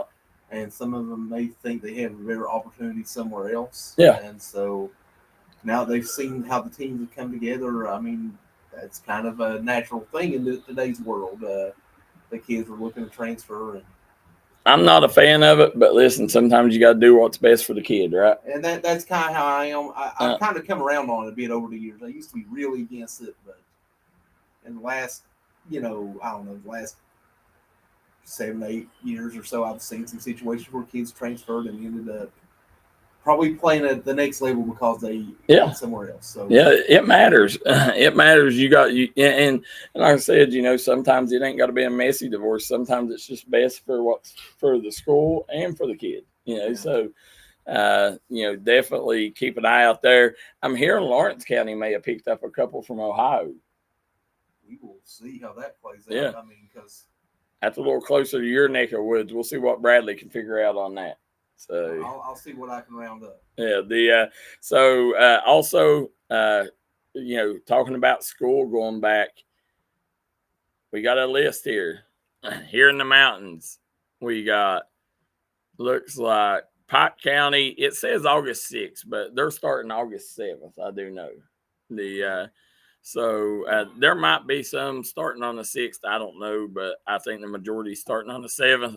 Breathitt County, Estill County, Jenkins, Johnson County, Leslie County, Letcher County, Martin County, Wolfe County, all in our coverage area. Start on the 7th. Looks like on the 8th, you will have, Jackson Independent. I think that's Jackson City, maybe. McGoffin County, Pikeville, then August 13th, Powell County, Rowan County, Ashland Independent, Let's see, go on down here. Floyd County on the 14th. Hazard, Knott County, Lawrence County, Menifee County, Montgomery County, Morgan County, all on the 14th. 15th is Perry County Central, or Perry County schools. And then 21st is Russell County, August 26th, Bath County and Paintsville. And then August 27th, Boyd County. So that rounds out the school in our coverage area. If you're looking and wanting to know when your kid's going back to school, there's you the list and the graphic. You can also find it on the D&D story, D&D Sports Network story on Facebook. We posted it on there. So if you're looking and want to thank the folks, we did not make this graphic, so I want to thank the folks that did. So also, congratulations in due for Jim Tom Allen, Prestonsburg assistant principal, named principal at Prestonsburg Elementary. So congratulations, big step up for Jim Tom. Congratulations. Let's stay in Prestonsburg. Congratulations to Braxton Keithley. Braxton Keithley invited to the Kentucky-Indiana game. Will be at the Battle of the Bridges this coming weekend in Louisville, Kentucky. You know, he was the reigning MVP from 2 years ago. Last year he didn't play in it. He was invited, I think, but didn't play. But congratulations to Braxton. Also, congratulations Dakota Dalton and the Priest twins. As they go and win the Big Shots tournament in Charlotte. And not only did they go and win the Big Shots tournament in Charlotte, guys, that they defeated every team by 25 plus. That's Bob Havanak's Allegheny Blue Chips program. That's very impressive for them to go win a Big Shots tournament and to win every game by 25 plus. That is fantastic and great for them. Oh man, I tell you, Priest twins, Dakota Dalton, they're pretty special. Those young guys are. So. Dakota Dalton's a stud. Yeah. You know, the also making sure that I got everything on that list. Now, guys, don't know if you've heard controversy. Well, we'll save that for tomorrow. But do want to say Camilla Harris breaks records. $200 million in the first week she's raised for her campaign. She's got 117,000 volunteers. And right now, it looks like it's all working because the latest poll that come out, she's leading Trump in a lot of states right now, guys. Are you surprised, JJ? I think my first question would be, where did you get the poll from? Fox News. Oh, it's from Fox? Yeah, Fox News. Because a lot of these polls can be a little biased. Fox News, they're not going to be biased toward Democrats. No, absolutely. You know, you're 100% right about that. I mean, do you by any chance happen to know like how big of a lead it is? Is it 47 to 45? Oh, wow. Yeah. So That's 2% lead right now. Does Camilla got a chance? I've always said that Kamala has a chance. She's but I will say we'll give it a shot here in like a couple weeks, see if that bump stays the same. If it does, then I think we're in for a full-on dogfight of a race. I look forward to seeing the debate as well, like the very first debate that they have with each other, just to see how she handles herself and, you know, whenever she's put on the spot and, you know, put under a little bit of pressure, see if she delivers. Yeah, that will be a really interesting thing. I'm sure that's coming soon. Mm-hmm. Have they scheduled a debate yet? I'm not 100% sure. I mean, Don't believe they scheduled one. I think they're working out some in principle, but I don't think one's actually set. Don't know if you guys seen Dollywood. Not Dollywood. I don't know why I brought up Dollywood. Netflix is down 2% in stock. There's reports that coming out, not verified yet, but could be up to 6 million people canceling Netflix accounts after seeing the Netflix owner put all that money into the Kamala Harris campaign. You guys they baited you in yet? Are you canceling your Netflix, JJ? I haven't had Netflix in probably a year. Would you? I have too many resources where I can watch movies in other places. So like I mean, but that's still not the question. The question is, would you, if you had Netflix, would a owner of the company give money to give it to a certain candidate? Would that persuade you to ever stop watching or supporting something that you watch? No. And my biggest reasoning would be like, I would be obviously subscribing to Netflix because of their content. Yeah. And as long as they have content that I actually want to see, I would definitely keep them. Well, I look at it like this: when you go out to eat, you don't know exactly where the owner of that restaurant, where their political alignments are. If you worry about that all the time, then you're not going to know where to eat or where to get your entertainment, or where to do this and that. So, and really, honestly, at the end of the day, I don't care. I'm going to vote for who I want to vote for, and they're going to vote for who they're going to vote for. And if they want to spend the money for it, well, it's their money. So. Yeah. That's the way to go. So I tell you, I myself, I don't know that I ever would. Be honest, it's just too much trouble for me to even find how to cancel my Netflix account. To do it. But I will do everything I can to persuade other people to. I'm like, just cancel it. You don't want to support this. So but surprising that she's raising all this money though. That's what it's going to take to beat Donald Trump. And we'll see if she can get it done. Hopefully not, but we'll see how she does. Then also ceasefire jerks out their support for the Olympics after. We didn't mention earlier about the whole Olympic thing. Ceasefire, a big time media company out of, I guess, the Midwest, central or southern, out near Louisiana. Ceasefire is a huge company, and it takes its support and its money out of the Olympics after that. You guys, could you see any more, or is it already behind everybody and everybody moving on with the Olympics? I could see everybody moving forward. I mean, if there's any stragglers that haven't pulled out yet, that's going to, there might be one or two, and that's a maybe. But I kind of agree with JJ. I think most people are. Think it's done. I think most people who've going to pull out of it have already done so. Yeah, that's rappers taking over the Olympics. Flavor Flav sponsors the women's polo team. Snoop Dogg there. Did you see the torch he was carrying? He did. It looked the shape of it looked like something that he may be familiar with. I also saw a picture of him with the women's fencing team of the U.S. He was all posed out. I mean, and you mentioned Flavor Flav. I saw him in the pool with the water polo team. And, I mean, they're living their best life, man. And you know what though? Good for them though for stepping up and sponsoring and using their money and fame and stuff to help that. Especially, like the water polo team, those ladies were working like some of them 2 and 3 jobs to make ends meet while still training. And Flavor Flav just stepped in and said, "You know what? You don't have to do that. Here, I'm sponsoring everything." Yeah, that's and that's the thing, And by the way, what you're referring to is Snoop Dogg had a torch that was shaped like a doobie.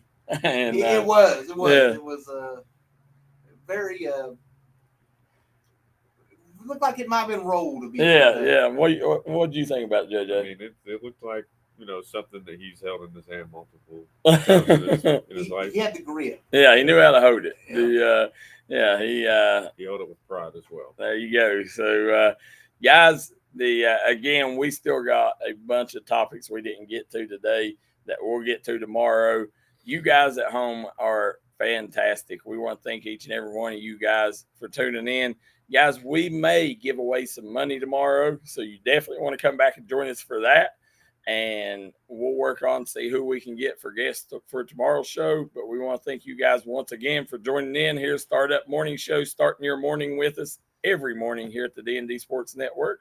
For JJ Pruitt, Bradley Dameron, and Darryl McCoy, good day.